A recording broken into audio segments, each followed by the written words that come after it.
Yo, this is Jeron with SBI, and it's been kind of a while since I have updated my blog here. So I thought I would actually spend some time and talk to you about deadlifts. I think that's a good plan.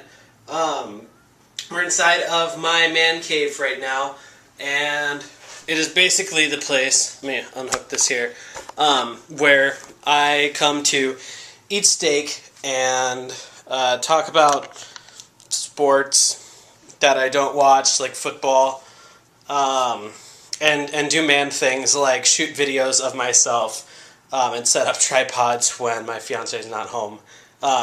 It used to be for things like, you know, snowboards and amps and instruments and things like that, and now it's slowly but surely being turned into a storage room. There are the rest of our Christmas ornaments and a dog kennel and a vacuum box and just a bunch of crap that apparently works best to put inside of my sacred space. So anyways, this is my man cave inside of my house. I need a pen. I just finished with a back workout, and I wanted to actually spend some time talking about the deadlift because it is one of my absolute favorite exercises. And there are a couple of new things that I just learned about it myself, even though I've been doing them for a little time here. I typically tend to take more of a bodybuilding approach when it comes to back training, focusing on higher blood volume, bringing, you know, thickness to the back, width to the lats, things like that. And I haven't typically spent a whole lot of time working on strength moves or power moves, things of that nature, because they're not as productive to what I'm trying to accomplish as far as developing my physique. Because I don't really run around with t-shirts with my bench press on them and things like that. So it's just never been really all that important to me. But coming from the perspective of a trainer, the deadlift is one of the things that I see as probably the most important lift that I can teach someone how to do correctly as a new client. And there's a couple of reasons for this. One, typically, the average person coming to me has some kind of an office job, so they spend a lot of time in a seated position. Their core is very weak, they have very poor connection with their body, so a bad ability to control the muscles in their body or to get them to work together in a coordinated way.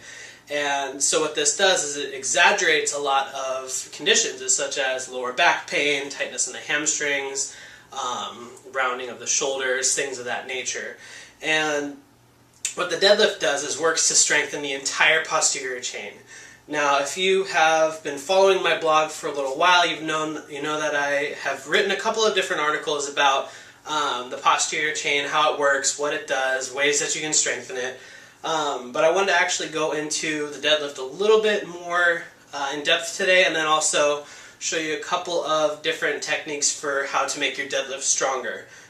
Things that I just put into practice today, actually, and they worked out really well. So here we go. So first of all, what are the main movers in the deadlift? I'm going to draw a picture here of basically what I look like, a Greek god carved out of soap.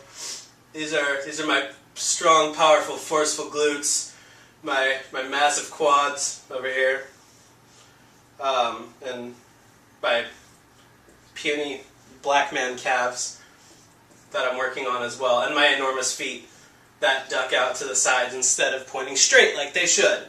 And arm, boom, boom, boom, doesn't matter. Traps, and there's my obsessively large head. So, main muscles that we're looking at when we are performing a deadlift are those that are part of the posterior chain. So you're looking at your hamstrings, you're looking at the glutes here, the ghetto booty, and then you're looking at the spinal erectors, which run like so, and then the traps, which run like so. I'm sorry if you're an anatomy student, this will look horrid if you are.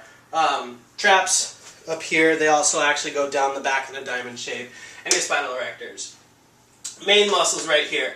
All of these together put together your posterior chain. So what these muscles do is they work together to basically hold your body erect. When this becomes weak, that's where we see problems with posture. We see the lower back having to compensate for a lot of main movements. All bad things, nothing good comes from having a weak posterior chain, hence my awesome drawing. I don't actually believe I was smart enough to buy an eraser when I got my awesome color board here. So those are the muscles that we're working. As far as tips for how to actually perform a deadlift, the most important things that you can do are keep the chest up high. I have a lot of my clients practice this just sitting in a chair just all throughout the day. Practice popping the chest up. It feels kind of awkward at first because you feel like you're peacocking or just putting the goods out there, but you kind of are. So get over it. But what that right there is actually going to work to activate those spinal erectors and build consistent strength in them. Now, when it comes to the deadlift, we want to take into consideration three main angles. We want to look at the angle of your ankles, we want to look at the angle of your knees, and we want to look at the angle of your spine, right here. Now, with keeping that chest pop and activating those spinal erectors, what it does is it puts your spine in a curvature like so. And so, in this state, those muscles are contracted, none of the pressure is put on this lower back right here, and we're able to create a lot greater force through the glutes. As soon as this angle drops and we see the chest start to round out, then our primary movement is going to come from this lower back here because there's no spinal erection going on. And so what that does is puts your body at a lot of compensation as far as damaging the spine itself, putting a lot of pressure on your lumbar and your thoracic spine. And so that is all bad. So don't do any of that. That's horrible. Babies will cry. Baby Jesus will cry. Now, cool things that I learned today. Yes, deadlift, keep your chest arched. The angles here are very important as far as how to generate torque and generate enough power to pull a significant amount of weight off of the floor. And the deadlift is unique in that it requires your spine, your glutes, or your spinal erectors, your glutes, your hamstrings, to all kind of work in unison to bring a weight straight up. With the traditional power lifts, the goal is to have the bar or the weight move in a completely vertical direction. And so there shouldn't be any deviation from side to side. The bar, the weight, the barbell, what have you, is designed to move completely straight up. Now what you'll notice is that if we have a barbell that has to move in this path here, there's some compensations that have to happen with your posture in order to let that happen. And the main thing to look for is this kind of an angle right here. Tips for you, three main things. We want to take the barbell and you want to always position it directly over the middle of your foot. So it's going to be a little bit difficult for you looking straight down on it because depending on where you are in space, you're going to have a hard time getting the perception as to where the middle of your foot actually is. So one thing that I suggest at first is maybe having somebody else spot the middle of your foot for you so you can start to get a good sense for where that is in space. Another thing that helps is once someone spots it, use your shoelaces as a point of reference if you deadlift with shoes. Do it in something flat, never Nike Shox. They're horrible, don't buy them. Also make babies cry. So, we have the bar positioned directly over the middle of our foot. The other thing to consider is the position of the bar relative to your scapulas or your shoulder blades, right in through here. If you look at how the power is generated in a deadlift, you're driving from the floor, the torque of the glutes is transferred up through the spine, you have your arms down here holding onto the barbell. Now, granted your arm is considered a dead weight or just a connection point here, the real torque and where the energy is placed is right in between the scapula. So if you think of the glutes as kind of the big engine that powers you through the deadlift, your spinal erectors are going to be kind of the transmission or the throttle. And so you have the power coming from the hips, has to be transferred up through this spine here to this energy point in between the shoulder blades. That's why it's so important to be able to keep those spinal erectors engaged, because if you have a soft back or non-engaged spinal erectors, you lose your ability to transfer power to this point, and we end up pushing it right on the lower back.